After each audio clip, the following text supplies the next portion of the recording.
Kumusta kayo guys? Welcome kayo sa aking channel.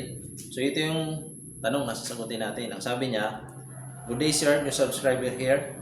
Ask ko lang how much po kaya total gasto for slab ng balcony? 2 by 10 meter, full roof, tank in advance sir." So nagpapa-estimate siya at ang area na pinapa-estimate niya is 2 by 10 meter na slab ng balcony niya. Okay? So bibigyan kita yung idea kung magkano yung magagastos mo rito. Okay? Lahat ng materialis ay ibibigay ko sa iyo. Okay, pero ang una nating estimate dito is slab lang. Slab lang naman yung tinatanong nyo. So kung sakaling wala pa yung biga, mamaya sa bill of materials, isasama rin natin. Sasama na natin yung biga kung magkano yung magagasto mo. Okay? So slab lang muna, baka may biga na yan. So ito yung magagasto mo sa slab. Okay? Ang kapal ng slab mo is 125 mm. So kung sa inches yan is 5 inches yan.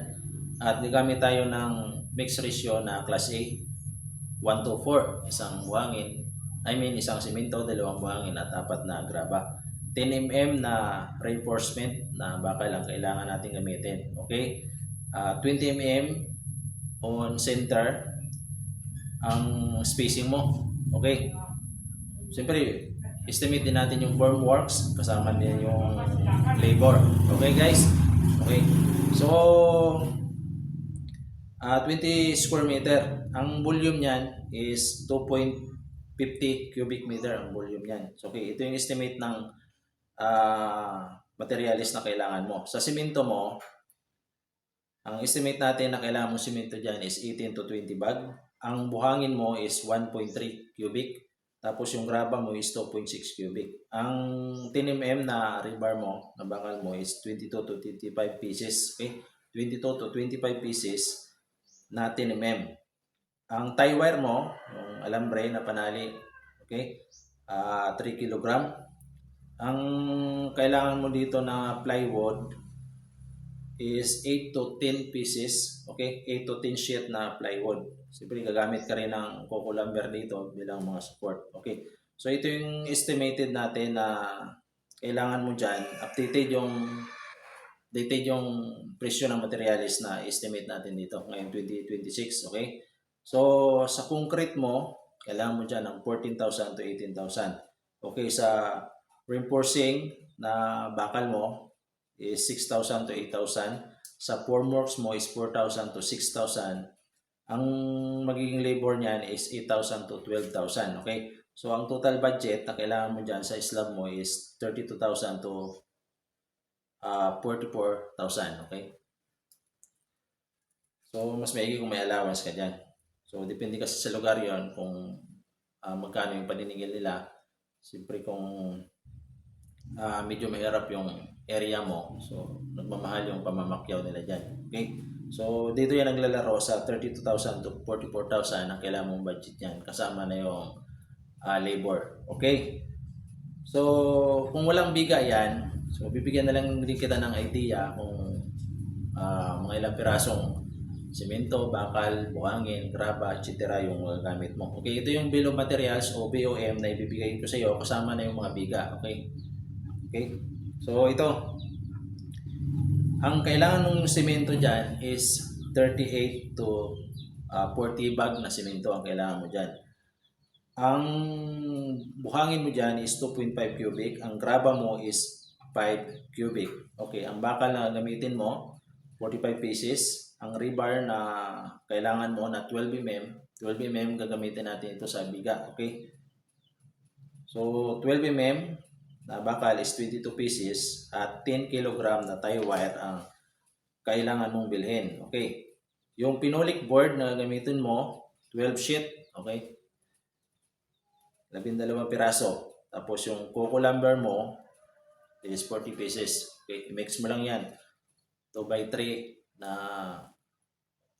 coco lumber at saka 2 by 2. Okay. 2 by 2 by 10. 2 by 3 by 10. Okay. Ang mga pako na kailangan mo is 10 kg. So, ito yung estimated materials natin na kailangan mo para sa beam mo kasama na yung slab at beam na ito. Okay? Sa concrete mo, kailangan mo dyan ng 22 to 28,000 ang kailangan mong ilan na budget dyan. Sa reinforcing steel, is 20,000 to 24,000. Sa formworks mo, 8,000 to 11,000. Kaya ang kailangan mong budget dyan, okay, ang kailangan mong budget dyan is mga 50 to 60,000 ang kailangan mong budget dyan sa materialis. Okay, materialis to. So kung isama mo yung labor nito, ang magiging labor nito is mga nasa lanan mo yan, mga 20,000 to 25,000 ang labor niyan. Okay? So yan, 20 to 25,000 ang labor. So ito yung ilang details. Okay? Ito yung ilang detalye. Okay? Area mo is 20 square meter, 2 by 10. Okay? 20 square meter. Ang kapal ng slab mo is 5 inches o 125 mm. Okay? Ang size ng beam mo, ng biga mo is yung base niya is 20 cm. Yung taas niya is at 30 cm. Okay? 0.20 meter by 0.30 meter. Okay? Ang gamitin mong bakal sa slab mo is 10 mm. Tapos yung sa mga biga mo is 12 mm. 4 na piraso na main bar lang. Okay? Tapos yung stirrup, ang stirrup mo, okay? Stirrup mo sa mga beam is 10 mm ang gagamitin mo. So, ayan yung ilang detalye. Okay? Sana nakatulong to. Nagkaroon ka ng idea kung magkano ilalaan mong budget sa slab na 2 meter by 10 meter na balcony mo. Okay? So, ayun guys. Kung mayroon kayong mga katanungan, comment lang kayo. Okay? Marami pa akong hindi nasasagot na comment sa comment section natin. Hindi ko pa nga nakikita yung iba. Okay? Busy rin kasi tayo. Okay? Pagbigyan ko yung pansin kung may time ako at sasagot ako ng comment ninyo. So, meron kayong katanungan, comment lang kayo. Huwag niyong kalimutang mag-like at mag-subscribe. I-like nyo yung video natin. Okay? So, kung meron kayong maibigay sa akin, kahit konti, dyan lang sa super thanks. Pindutin nyo lang yung super thanks dyan sa YouTube app mo. Makapag-donate ka na sa akin. So, pinapasalamatan ko yan.